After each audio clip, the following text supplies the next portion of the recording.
Welcome to episode 18.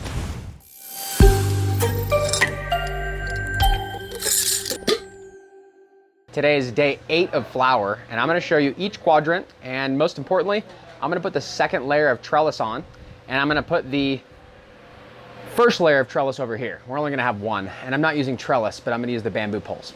So that's what's coming today, and I want to show you around a little bit because I'm also going to show you a new meter that we have, and we're going to use that to compare to the NIWA that we're using. The other meter, if you've watched our environmental episode, is more of a monitor than a controller, but because it was given to us, I want to compare the two and show you some of the functions, and I just set it up today, so it's a great time to do that. So here in quadrant 1, we're going to build the second layer of trellis, and I've got some of the PVC parts back here. I've got this screen that we're actually going to set on top and zip tie on. I'll show you how that works, and you can see right now, I've just done that here. And so I put the poles in the corners, and that's what it's going to look like over here. I've already got these cut to length. Little PVC cutter, and you can measure. A few of you have asked about the measurements. I believe these are 14 inches in difference between the height. I took a measurement in the last video of the initial one. Realistically, what I want you to do is not follow my measurement. It's completely irrelevant. All I want to do is create a canopy that is far enough from the light to have even coverage at the par that I want, and I don't want it to get too close. That's what the trellis is for. It's also for support. So if your light's really far away and you know your plants are really vigorously stretching, you can put your second layer taller. You can undershoot your second layer and put a third layer on. Honestly, with 2 layers, they're not gonna be breaking branches, so we have enough support. And realistically, the second layer is kind of arbitrary. It's more about the distance from the light. I've got so much room in here, it's not really an issue, especially because the Gorilla has that tent extension kit. I'm gonna put these ones right here in all 4 corners. And then I'm gonna grab the corner pieces, connect it. It's like Legos. I don't glue them. I don't do anything like that. That way I can take apart, clean it, whatever needs to be done.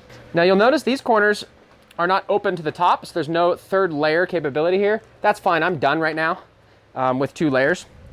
But you can see on the back one, I already had those corners in use, and that would allow me to expand up. So the only difference, a 4-way corner versus a 3-way corner. Some people like the finished look of the 3-way. Doesn't really matter. This is what I have. Just getting it done. If you can't find these, we carry these. You can also get really cool ones online for furniture building PVC. They sell all sorts of colors. You could really go wild with it.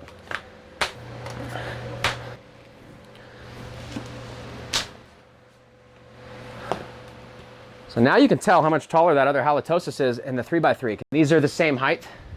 And you can see that we're already pushing through that second layer where here we haven't made it yet. That's it. Now I've got to put this top piece on, and I've got some zip ties in my pocket because I don't have the 4-way, in which case it kind of sits around there. I'll still zip tie it so the plants don't push it, but that one's just floating. This one I'm going to want to dial in. Ooh, don't bash your lights. Before I knock this off and smash the plants, I'm going to make sure I zip tie it. Part of the reason why I'm prepping and getting really ahead of things is you always want to be ahead in the garden. That's how you have a really healthy grow. When you're behind, it's just like life. Even the easy things become hard. But really the reason why I'm doing it and getting way ahead is I'm leaving town. And I'm gonna have some of our staff taking care of the plants. And I'm also gonna have some guest appearances here, which should be pretty cool. But part of what I want you to take home from this is you should be able to live a life and be a grower. And for a long time, especially if you're hydro, you just can't leave. You can't leave town because your buddy's not gonna be able to pH the water right or feed your plants right. And so you could set up automation in here. I could put a drip system in. I could put a drip system on the earth box that fills the reservoir down there. They sell them. It'll keep it full, but I could kind of rig it how I want. I could drip over here, but it's so easy. I have staff here. I have friends that can help. And all you need to do is leave the watering bucket and tool there and tell them how much water to add and when. And usually over a week or 2, there's not much damage they can do because it's a very basic system. There's no pHing, there's no feeding the things right.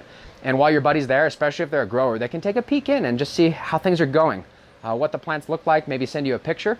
And so I'm excited to update you. I'll tell you in the coming episodes when I'm gonna leave and how that's all gonna work, what that transition is gonna look like. But I promise I'll be back. We're gonna finish up this whole series together. And I think it's gonna be really cool to have someone else in here with a different perspective and have a conversation with you. We've got a lot of talent that works here, have their own gardens. So one of the things that I do want to mention is timing in the garden. Obviously you can leave anytime when you've got a comfortable setup, but I was planning to leave, and I sort of knew that I had this date I had to flip to flower by because I'd be leaving a couple of weeks after that. And I wanted to be here for the stretch. Main reason why is you can see how fast they've grown. I mean, when we started flower, they were below here. And now that we're getting, what is it, day 8 right now, we're not even done. Day 14, 15, 16, depends on the genetics, they'll stop stretching. And at that point, they'll be up to the screen. And so when that happens, that 2-week period of the stretch, we call it, is where a lot of things happen. They drink a little bit more than usual, they grow like crazy, and so at the end of that, I like to usually defoliate a little bit, make sure they're good. So I'm leaving at the end of that stretch period, which is gonna buy me enough time to be here for kind of the difficult part. So what's the next step? I've got the trellis on. I need to add water here, and I've got the can. So I'm gonna actually start that while I consider some of the next steps that need to happen today, like the bamboo poles. So all I'm doing is pumping it right now. It's full of just plain water. I've got the nozzle off, and you could put a funnel in here, but when you have a Chapin, you just kind of put it down there. I've got it all pumped. I'm gonna start the water flow. I'm gonna lock it on. And this takes about 3 gallons of water in there, so it's not gonna overflow anytime soon. I'm gonna have to come pump it again before it runs all the way through the can. While that's on auto water mode, I'm gonna check it out over here and see what I'm looking at. What I did is I grabbed these thinner bamboo poles. They make thicker, taller, stronger ones that'll hold more weight, but I'm more worried about ripping the roots in my soil. That's why we built trellis systems that are outside of the soil on this type of setup. But here, I'm not particularly worried about it. I'm gonna use these bamboo poles just to provide a little bit of support, and I'm actually gonna shove them in a soil. So what I do is I'm gonna go near where a branch needs support. So here's one. I'm gonna go at slightly at an angle so that I can support it by stretching it out away from the center, and I'm gonna push these stick in. Once it gets in there, it's ripping a couple roots, but just that provided some support for the branch. But I'm gonna take it one step further in here, and I'm gonna do all of these this way. I'm gonna grab these clips. Now, you can use some twisty tie, you can use all sorts of stuff, zip ties, but you wanna leave them really loose so you don't hurt your plant. I've got these clips that we use on the farm for vining the tomatoes and cucumbers, and they pinch string and they go around it. I used them on the tomatoes. I don't have any string to pinch here, so I'm just gonna be getting the branch onto the bamboo pole, and they're very quick to use. So right here, I go on the pole, I go right to an open spot on the branch, and I just clip, and that's it. That's now supported. That's how simple it is. You keep those here. The only caveat is these can be pretty dangerous in the grow room. I'll mention it right now if you're new to growing. Sometimes, you know, you might be a little faded, you might be checking out your plants, and you're looking in here, and you'll go down, and your eye is right there at this level. And I can't tell you how many times I've heard of a horror story of like being so close and having a cut. And I've heard of some growers actually poking their eye. So a little bit dangerous as far as commercial scale goes. There's a lot of people in there at this height. Now that you're aware of it, I've warned you, don't make that mistake. Beyond that, I'm gonna put stakes all around in here. And there's a couple things you can do. I can actually pull these branches out like this and stake it out. That opens up space in the plant for more light to go in. And if I stake them all out just a little bit, I can get a little more light in here. I don't really need to stake the center ones because with the sides being supported, they're not gonna pull on that center. Let me check on the water over here. Then what I'm gonna do is just grab some bamboo poles and get after it over here so I can get this job done and show you what it looks like. I've still got a pump. I was talking for a while. There's an overflow down there. And if you're worried about it, you can put a little catch tray and it'll overflow at the bottom. Go in your catch tray, you just dump it out. There's the water. All right, so when you see the water run off like that, that means you're done. Back off immediately, or it's gonna start spilling out. That's it. Now that one's full. Just mentioning the watering, I filled this one yesterday and I already drank it. That one wasn't quite empty, so I left it, and this morning it was empty. So you can tell that during peak stretch, we're at day 8, they start going through one full 3-gallon reservoir in a day. Don't let that surprise you. They can really move some moisture, especially the amount of plant that's hanging out in there. Over here, it doesn't need to go through that much moisture as fast because it's got a larger pool of water that can hold on to. So it can be a little funky, like this plant's drinking 3 gallons, that one's not. Use that in your mind because this plant still needs just as much water. It's just a little bit of a different process. It's not so obvious. If you follow our 5 to 10% rules, you'll have great success. This morning, I put a full can, 3.5 gallons in there. You would think because it's bigger, I would put 2, but I can just do that as we go, making sure I'm holding onto the water in here. It breathes differently, it acts differently. The soil that's in the earth box never really gets dry. It's that reservoir below. It's open to the air. The plants are moving it and drinking it, so it acts slightly differently. Quadrant 2, you can tell that it's starting to jump pretty high. By putting the second screen, you can see this plant in the back quadrant is a lot taller. That's the halitosis, and if you remember the halitosis here and here, they're both from that seed pack. And then the other seed pack is here. This is the Branson's Royal Revenge, and there's 2 of those. And so this one wants to stretch a little bit more, but overall they're pretty similar. I'm hoping that when they are done stretching, obviously if these were all the same, it'd be more uniform. I'd want to be in about this range for flower. And I'll take a par measurement in a minute and kind of show you what I mean by that, but this is a great range from the distance from the light to finalize flowering and have a good peak intensity. So if they don't get that tall, I could lower the light. I don't have to, but that's one option that I have, and I'll discuss that in a few minutes. Looks good in here. I'm going to go over to the next quadrant because there's really nothing to do in here. I added a can of water. That's it. Look at this one in the Malibu. So this is the Living Organic Soil Malibu, and they've got more compost. So sometimes the veg isn't quite as fast, but the health of the plant, the vigor, the darkness of the leaves, we've got a lot of big branches. They're all looking great. So it's really nice to see all the recipes working really well. But I'm gonna grab this bamboo and just get after it right now. Let's get this all set up.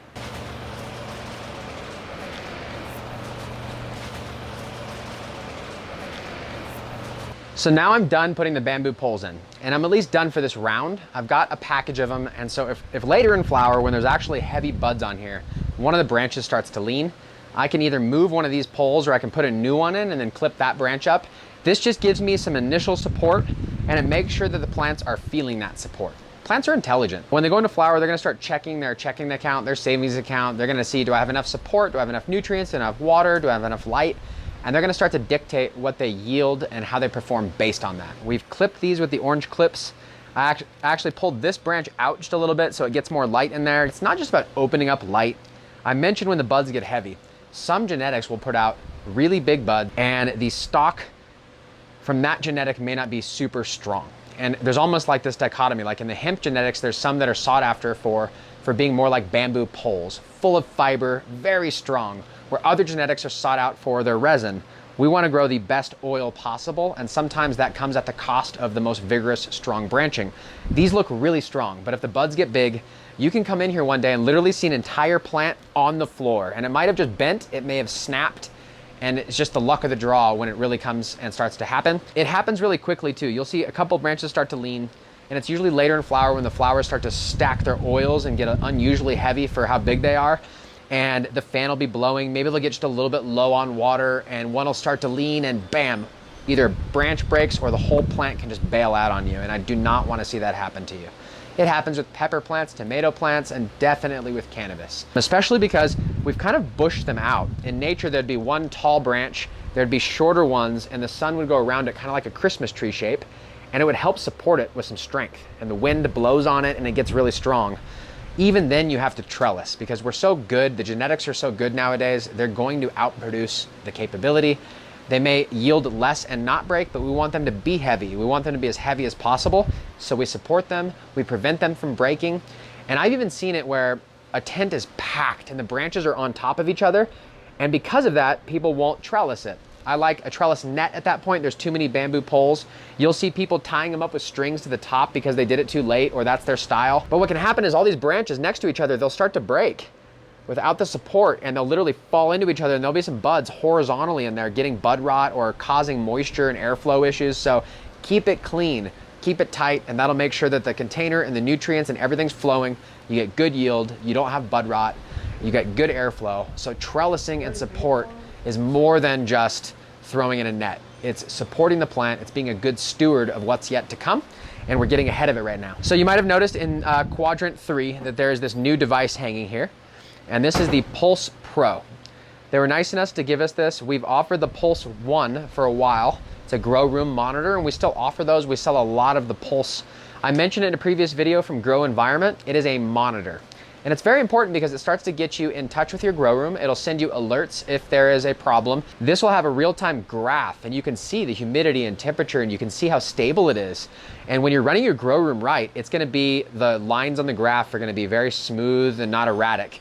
When your grow room is going haywire and you have the humidifier running out of water and the fan not working right and the exhaust, your graph will look crazy. And the plants don't like it like that. They like to be babied and coddled. And so having a monitor can teach you how to get this explosive growth by following the VPD principles of humidity and temperature relationship and reading it. But one of the things that I was excited about, this is the Pulse Pro. It's different than the Pulse 1. That means that it has this par meter built in, and that's what reads the light. And it has a button so you can take a snapshot of the par. We did that earlier, got a reading right here of about 430 to 440. And then I took my really expensive par meter and my reading was about 470. So not exactly the same, but very accurate, good enough for me to put my light height at. And we're gonna take more readings and just do a comparison. Right now, that's like our initial test. We'll get a better comparison, but I did hang it here next to where the NIWA is reading.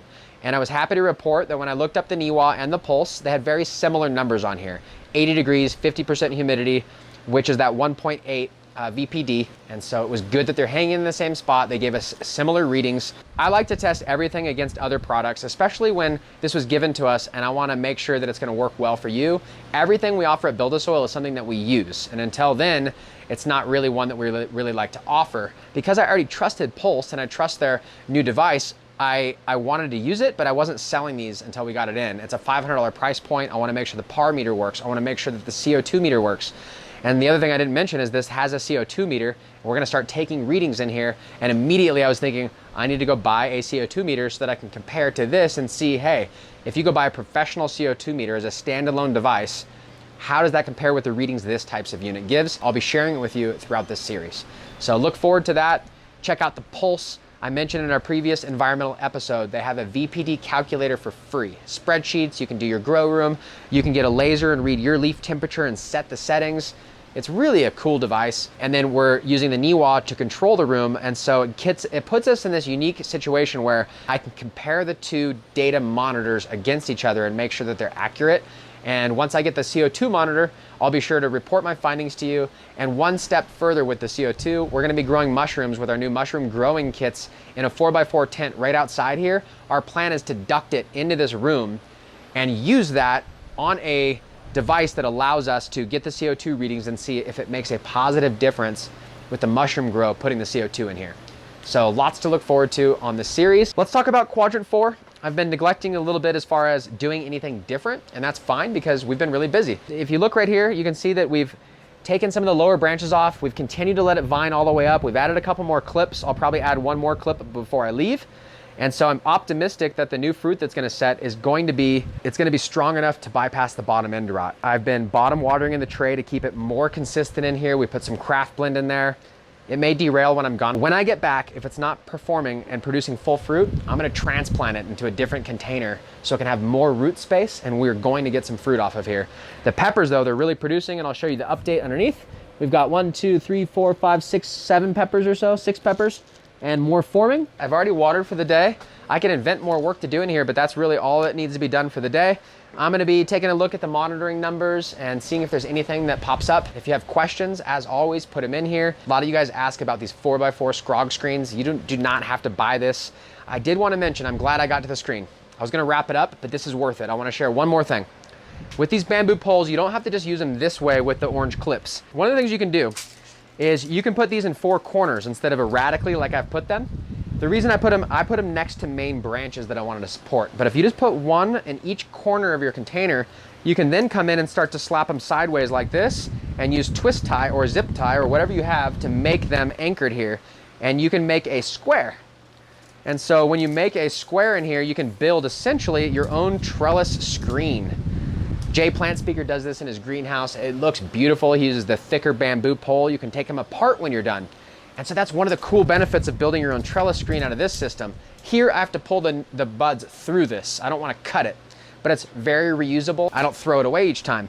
Over here, if I built one, I can just cut the zip ties or the wires, pull it apart off my plant, harvest the whole plant, and flip it upside down. I don't have to pull it back through a screen.